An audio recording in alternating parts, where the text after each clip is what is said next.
Okay, so you want to own a laundromat. It looks like the cleanest business on earth. No inventory, no perishables, no customer complaints about taste or fit, just water, heat, and quarters spinning in a loop that never runs out of demand because dirty clothes are the one product every human on the planet manufactures daily without trying.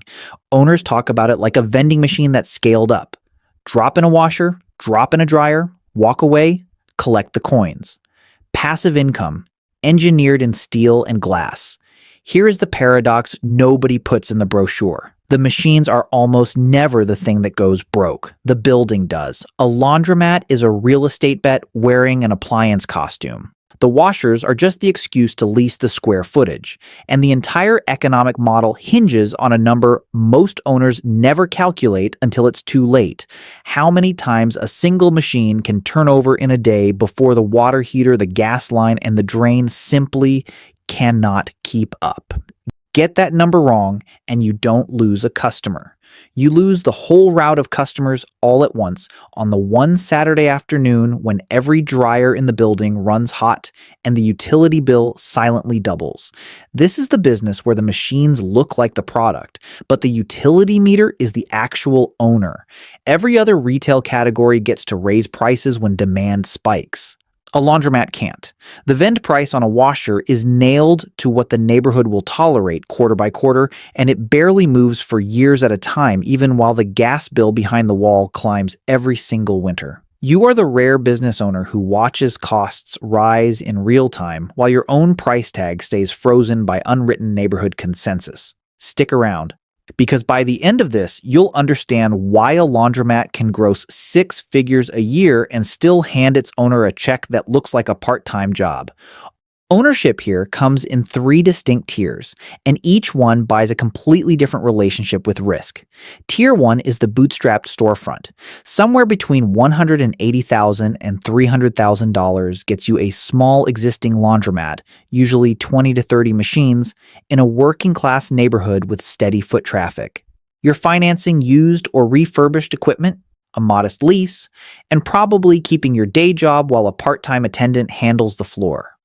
The seller almost always frames the price around a multiple of annual coin collections, a number that's trivially easy to inflate simply by not disclosing a coming rent increase or an aging boiler nobody's replaced in 15 years. Margins are thin here because volume is thin. You're not buying a company, you're buying a shift. Tier 2 is the mid-market build-out. Here the number jumps to somewhere between $500,000 and $1.2 million, because now you're not buying somebody else's tired equipment, you're building from a bare shell.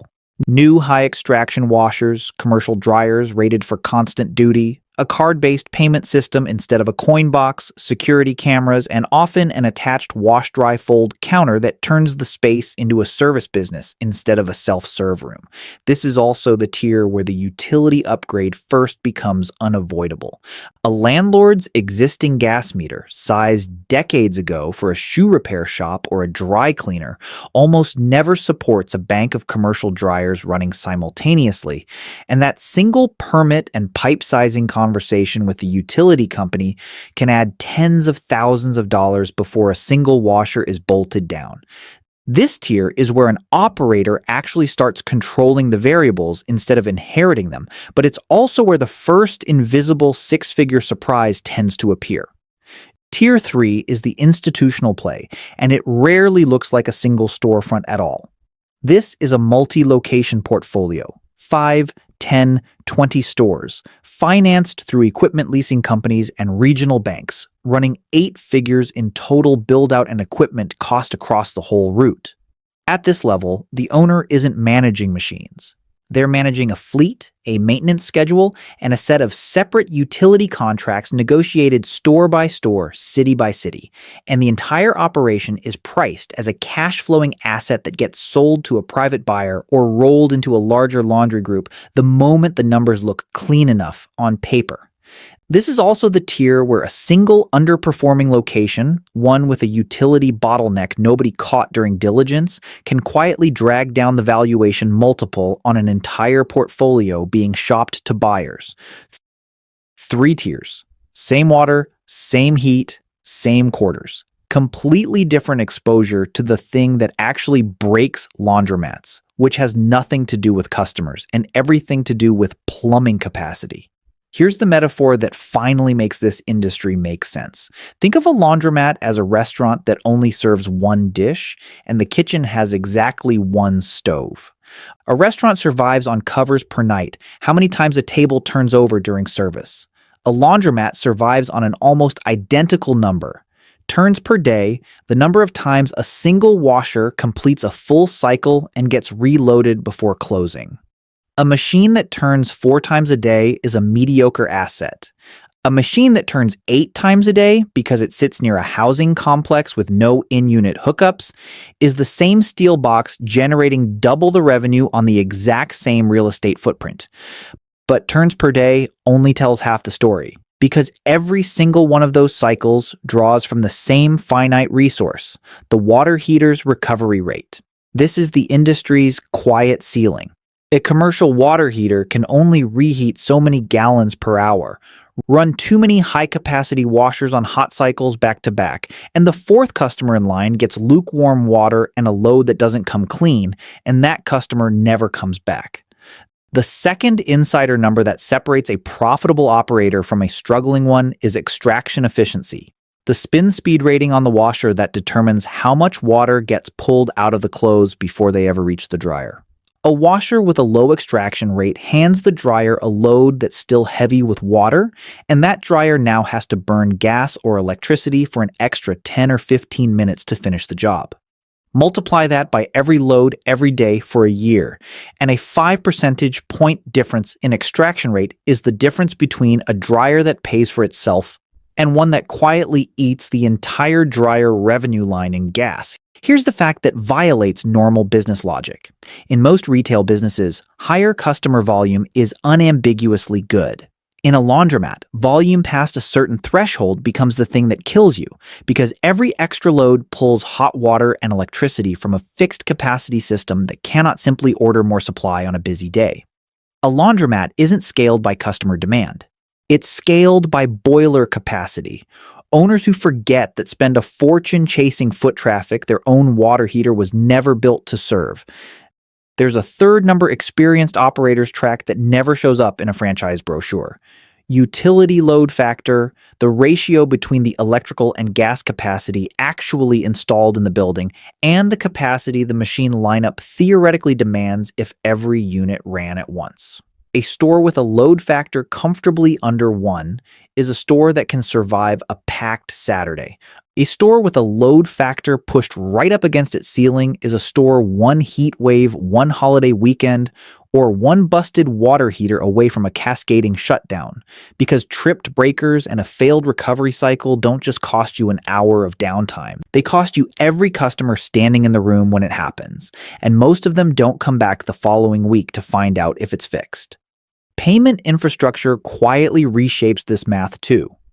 Coin drop stores collect revenue in cash, which means an owner is running what is effectively a small cash handling operation, complete with pickup schedules, drop safes, and the shrinkage risk that comes with any business where the product is physical currency sitting in a metal box. Card and app-based systems solve the cash problem, but they introduce a processing fee on every transaction and a monthly software cost that eats a slice of margin coin never touched. Neither system is free. The industry simply trades one invisible cost for another, and the operator's job is knowing which invisible cost fits their neighborhood. Wash, dry, fold service is the one revenue stream that breaks the fixed capacity trap because it's priced by the pound instead of by the cycle, and a skilled attendant can layer multiple customers' loads into the same machine run. But it converts a laundromat from a real estate play into a labor-intensive service business almost overnight, and the owners who chase this margin without budgeting for it discover that folding towels by hand at scale is not the passive income they were promised. Machine mix matters just as much as machine count. A lineup weighted toward large capacity washers, the kind built for comforters and bulk household loads, pulls in a higher price per cycle but sits idle more of the day because most customers don't show up with a king-size duvet on a Tuesday. A lineup weighted towards small and mid-size machines turns over faster and more often, but at a lower price point per cycle. Neither mix is universally correct. The right ratio is dictated entirely by the housing stock within a few blocks of the front door, apartment size, family size, whether nearby units even have closet space for a hamper big enough to need a large machine in the first place. Operators who copy a machine lineup from a store in a different zip code without checking that math are, in effect, building a restaurant menu for a neighborhood that ordered something else. Walk into a well-run laundromat and notice what you don't consciously register. The lighting is bright, flat, and slightly clinical, almost like a pharmacy, because dim lighting reads as unsafe to someone sitting alone at 10 at night waiting on a dryer cycle.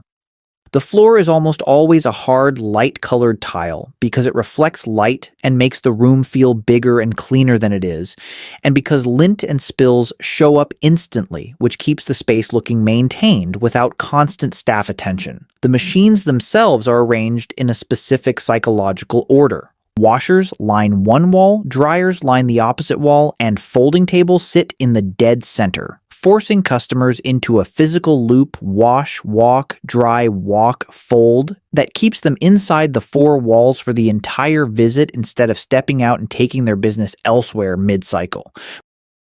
But the real engineered structure is invisible, and it's underneath the floor. Every laundromat is built on top of a plumbing and electrical system sized for a specific peak load, and that system is the single largest hidden liability in the entire business. Upgrading a gas line, a water main, or the electrical panel to support a bigger route of machines can cost more than the machines themselves. And it's the one expense that never shows up on a walkthrough, because you cannot see a pipe's capacity by looking at it. Buyers evaluate the visible asset, the shiny steel machines, and almost never demand documentation on the invisible one, the utility infrastructure those machines are plugged into. That is the trap. The store looks identical to the one 2 blocks over that's quietly profitable and the one that's hemorrhaging cash on gas bills. The only difference is buried in the walls. Even the small design choices are load-bearing decisions in disguise.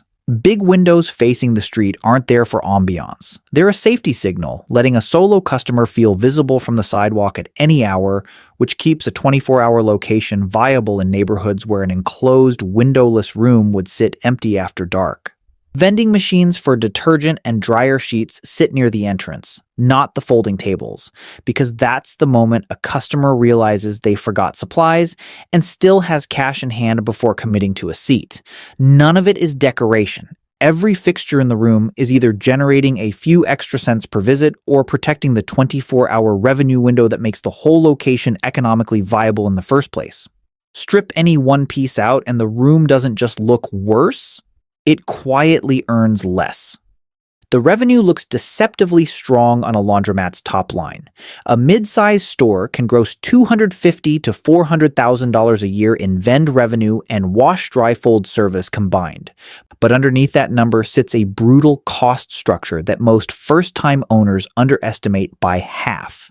Utilities alone can consume 15 to 20% of gross revenue, and that's before rent, before equipment leases, before the attendant payroll, before the collection and armored transport costs that come with running a cash-heavy business. Two real failures illustrate exactly how this collapses. The first is a capital structure failure. CoinMock, once the dominant coin-operated laundry service company in the United States, was built through a series of leveraged buyouts starting in the late 1980s, financing rapid acquisition of laundry routes across thousands of apartment buildings with layers of high-yield debt. The company grew its footprint aggressively, but the debt load it carried to fund that growth meant a large share of every dollar collected from every machine was already spoken for before it ever reached an owner or investor. When the interest obligations on that structure outpaced the cash the underlying machines could generate, the company spent years restructuring under the weight of financing decisions made a decade earlier. The machines never stopped running. The capital stack simply couldn't support what had been borrowed against them. The second is a market mismatch failure, and it's playing out across an entire city right now rather than one company. In Manhattan, the number of licensed coin-operated laundries has fallen by roughly 10% over the past decade, even as the population stayed steady. The cause isn't a lack of dirty laundry. It's rising retail rents pushing storefront laundromats out of neighborhoods being redeveloped with luxury housing, combined with those same new buildings installing in-unit washers and dryers that quietly erase the customer base a corner laundromat depended on for decades. On-demand pickup services compounded the squeeze, pulling higher-margin wash-and-fold customers away from the storefront model entirely. The lease didn't change overnight. The neighborhood the lease was written for simply stopped needing what was inside it. One story is a failure of debt. The other is a failure of demand. Between them, they cover almost every laundromat that's ever closed its doors. There's a slower version of both failures that never makes headlines but quietly ends more laundromats than either. Equipment age creeping past its efficient service life. A washer or dryer keeps physically running for 15, even 20 years past the point where its extraction rate and burner efficiency have degraded enough to silently inflate the utility bill on every single cycle.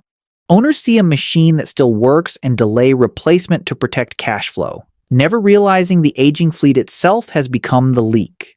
By the time the numbers get bad enough to notice, the equipment loan required to fix it competes directly with the rent increase already scheduled for the following year. Insurance is the quiet fourth-line item that rarely gets mentioned until a claim forces the conversation. A laundromat is a 24-hour, low-supervision space with running water, gas lines, and heavy machinery accessible to the public, and the liability and property coverage priced for that risk profile runs meaningfully higher than a comparable retail lease of the same square footage. Owners who budget from a generic small business insurance quote, instead of one priced for wet commercial equipment, routinely discover the gap only after a slip and fall or a flooded unit sends the real premium in the mail. Strip away the machines, the tile floor, and the folding tables, and the entire business reduces to one equation: revenue per turn multiplied by turns per day minus utility cost per cycle equals the only number that actually matters. Realistic net margins across the industry land between 15 and 25% for a well-run store once utilities, rent, labor, and equipment financing are accounted for. That's a respectable number, but nowhere near the fantasy of pure passive coin collection that gets sold in franchise brochures, and it collapses fast the moment a single variable, a gas rate hike, a rent renewal, an aging burner moves against the owner all at once. The operator who mastered this system wasn't a laundromat owner at all. It was CoinMech's founding family, the Sussmans, who understood decades before their competitors that the actual asset wasn't the washing machine. It was the exclusive service contract locked in with the apartment building that hosted it, a piece of paper worth more than the steel bolted to the floor. So here's the closing math. A laundromat rewards the operator who controls the lease, the utility contract, and the maintenance schedule with the discipline of a small industrial plant. It punishes the amateur who thought they were buying a vending machine, because they were never in the coin business. They were in the water heater business the entire time, and nobody sent them the memo until the gas bill did. The quarters were always the smallest part of the transaction. The pipes behind the wall were doing the actual accounting the whole time.